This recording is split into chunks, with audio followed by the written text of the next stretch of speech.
बुलंदी देर तक किस शख्स के हिस्से में रहती है, बहुत ऊंची इमारत हर घड़ी खतरे में रहती है।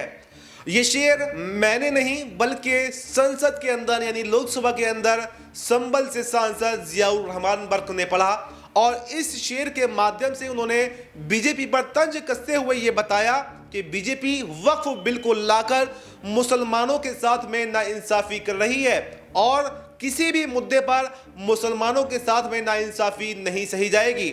उसको अगर मुसलमानों की इतनी ही परवाह है तो ईद के मौके पर उनको नमाज पढ़ने से नहीं रोका जाता। देश के अंदर तमाम ही मस्जिद मंदिर के जो मुद्दे हैं जिस पर पहले से वर्शिप एक्ट मौजूद है कि किसी भी मंदिर मस्जिद को, किसी भी धार्मिक स्थल को, उसके ढांचे को नहीं बदला जाएगा, तो फिर यही बीजेपी सरकार जो है अपने नुमाइंदों से, अपने लोगों से उन पर याचिकाएं लगवाती है और उसमें कौन मारा जाता है? मुसलमान उसमें मारे जाते हैं, मुसलमान ही गिरफ्तार होते हैं और हर तरीके से मुसलमानों को परेशानी होती है। यानी ये देखा गया है कि बीजेपी सरकार की जो मंशा है मुसलमानों के प्रति ठीक नहीं है और वक्फ के मुद्दे पर भी ये लोगों को गुमराह करने का काम कर रहे हैं कि मुसलमानों को कोई नुकसान नहीं होगा। दरअसल ये मुसलमानों की जमीनों को हड़पना चाहते हैं। इन्होंने रेलवे की जमीनों को बेचना शुरू कर दिया, इन्होंने यहां पर आर्मी की जमीनों को बेचना शुरू कर दिया और अब इनकी नजर मुसलमानों की जमीनों पर है। पहले सरकारी एजेंसियां बेची, सरकारी कंपनियां बेची, उसके बाद में अब मुसलमानों की जमीन बेचने का काम यहां पर मोदी सरकार करने वाली है और इनकी मंशा पहले से यही है कि किसी भी सूरत में मुसलमानों को यहां पर रहने न दिया जाए। मुसलमानों को दोयम दर्जे का नागरिक बनाकर इन्होंने रख दिया है। ऐसे में ये देखा जा रहा है कि अभी जो संभल की जो हिंसा हुई थी यानी जामा मस्जिद को लेकर, उसमें भी संभल के सांसद को जो पुलिस ने दिल्ली आकर के उनको नोटिस दिया और क्योंकि संसद का सत्र चल रहा है तो यहां पर 8 अप्रैल तक यहां पर संभल के सांसद को पुलिस के सामने पेश होना है और क्योंकि संभल मस्जिद के सदर जफर अली एडवोकेट को भी गिरफ्तार कर लिया गया है, तो ऐसे में यहां पर जियाउर रहमान बर्क की गिरफ्तारी पर भी तलवार लटकी हुई है। तो क्या फौरन यानी सत्र के बाद में क्या जो 8 अप्रैल तक यहां पर सांसद जियाउर रहमान बर्क पुलिस के सामने पेश होंगे तो क्या उनको भी गिरफ्तार कर लिया जाएगा?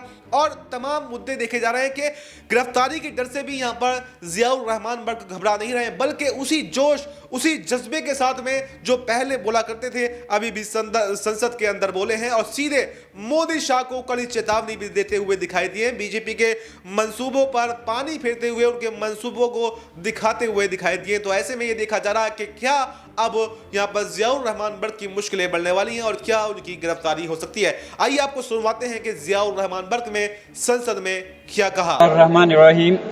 माननीय अध्यक्ष जी, आपका बहुत बहुत शुक्रिया कि आपने मुझे इस महत्वपूर्ण बिल पर बोलने का मौका दिया और मुझे उम्मीद है कि आपका संरक्षण मुझे मिलेगा कि मैं अपनी बात को मुकम्मल कर सकूं। मैं अपनी बात इस शेर के साथ शुरू करना चाहता हूं कि बुलंदी देर तक किस शख्स के हिस्से में रहती है, बुलंदी देर तक किस शख्स के हिस्से में रहती है, बहुत ऊंची इमारत हर घड़ी खतरे में रहती है। माननीय अध्यक्ष जी, आज मैं इस सदन में वक्फी तरमीमी बिल 2025 के खिलाफ अपनी बात रखना चाहता हूं। वक्फ अमेंडमेंट बिल 2025 के जरिए सरकार वक्फ ट्रिब्यूनल के अधिकार को कम कर रही है।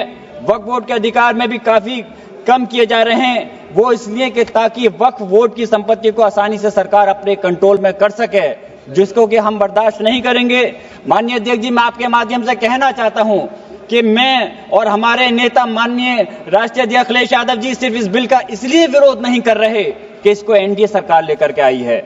हम इस बिल को विरोध इस वजह से कर रहे हैं क्योंकि ये हमारे मुस्लिम समाज को तोड़ने का काम है, हमारे मुस्लिम समाज को कमजोर करने का काम है और इस देश के अंदर विकास में रोधा उत्पन्न करने का काम है।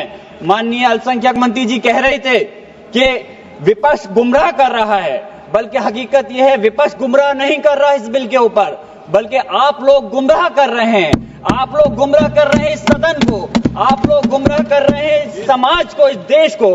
आपकी सरकार का नारा था का सबका साथ सबका विकास। मैं पूछना चाहता हूं, ये आपका नारा खोखला है। मुस्लिम समाज को टारगेट करके नुकसान पहुंचाने की आपकी मंशा साफ हो गई है।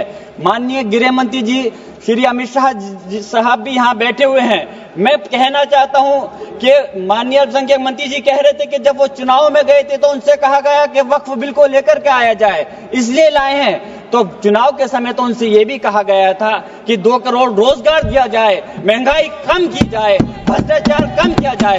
हमारे लोगों को उस चीज की जरूरत है, वो क्यों नहीं देते? मैं कहना चाहता हूं कि इस देश का मुसलमान दुश्मन नहीं है, इस देश का मुसलमान वफादार है, इस देश की तरक्की चाहता है, इस देश का विकास चाहता है। और हमारे बुजुर्गों ने लाखों की तादाद में इस देश को आजाद कराने के समय अपनी जान माल की कुर्बानियां देकर के साबित किया था। देश का जब बंटवारा किया था माननीय अध्यक्ष जी, तो उस वक्त अगर जो मुसलमानों को प्यार था पाकिस्तान से वो चले गए, जिनको इस हिंदुस्तान से प्यार था, वफा थी, वो आज इस हिंदुस्तान के अंदर है। हम इस देश के दुश्मन नहीं, हम इस देश में नौकर भी नहीं हैं, हम इस देश के मालिक हैं। और हम चाहते हैं कि सब लोग मिलकर के, सारे धर्मों के लोग मिलकर के इस देश की तरक्की की बात करें।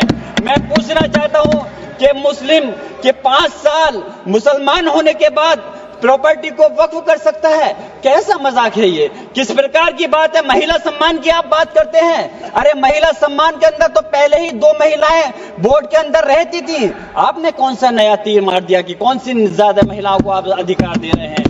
मंत्री जी भी कह रहे थे कि तमिलनाडु और केरल के लोगों को कहना चाह रहे थे। मैं पूछना चाहता हूं, याद रखना, ये बिल इतना खतरनाक है, हमारे सारे समाज को तोड़ने का काम कर रहा है। और बिहार और खासतौर से आंध्र प्रदेश की जनता आपके सहयोगी दल को कभी माफ नहीं करेगी अगर वो लोग इस बिल पर आपका साथ देते हैं। तो मैं कहना चाहता हूं, कमाल की बात तो यह है, मुस्लिम समाज को हक देने की बात वो लोग कर रहे हैं जिनके पास 240 सांसद होने के बावजूद एक भी मुस्लिम सांसद आपके पास नहीं है। आप बात कर रहे हैं, मुझे अफसोस है कि आप इसकी बात कर रहे हैं। सत्ता पक्ष के लोग मुसलमानों की तरक्की की बात कर रहे हैं। आपके मुंह से ये बात अच्छी इसलिए नहीं लगती, मुसलमानों को उत्तर प्रदेश हो या हिंदुस्तान का कोई सा हिस्सा हो, उन्हें नमाज पढ़ने से दिक्कत है। माननीय अध्यक्ष जी, बस मैं अपनी बात खत्म कर रहा हूं।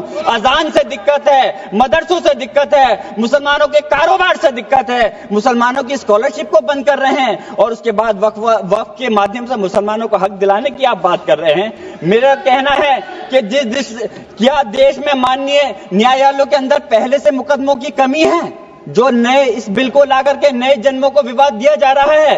आप वैसे तो संवैधानिक प्रक्रिया पर यकीन रखते हैं, आप कहते हैं कि संवैधानिक प्रक्रिया के तहत ही हर बूथ में चुनना चाहिए, तो मैं वक्फ बोर्ड के अंदर क्यों आप नॉमिनेट करके सदस्यों और अध्यक्ष को नॉमिनेट करके सरकार के कंट्रोल में करना चाहते हो? मैं अपनी बात खत्म करते हुए मैं सरकार से कहना चाहता हूं आपके माध्यम से माननीय अध्यक्ष जी कि इस बिल को वापस लेना चाहिए।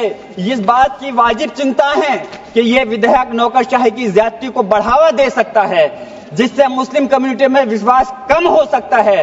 संस्कृति और मजहबी विरासत की हिफाजत कभी भी प्रभावित नहीं होनी चाहिए।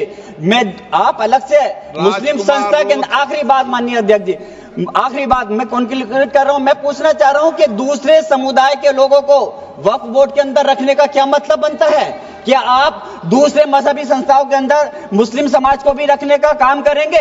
तो इसलिए इस प्रकार का भेदभाव, नफरत की दीवार खड़ी मत करिए। इस देश की तरक्की के लिए सब लोगों को मिलकर के साथ चलना पड़ेगा। मैं अपनी बात इस शेर के साथ खत्म कर रहा हूं माननीय अध्यक्ष जी कि ये इंसान के बनाए हुए काले कानून, ऐसे कानून से नफरत है, अदावत है मुझे, इनसे हर सांस में तहरीक बगावत है मुझे। बहुत बहुत शुक्रिया माननीय अध्यक्ष।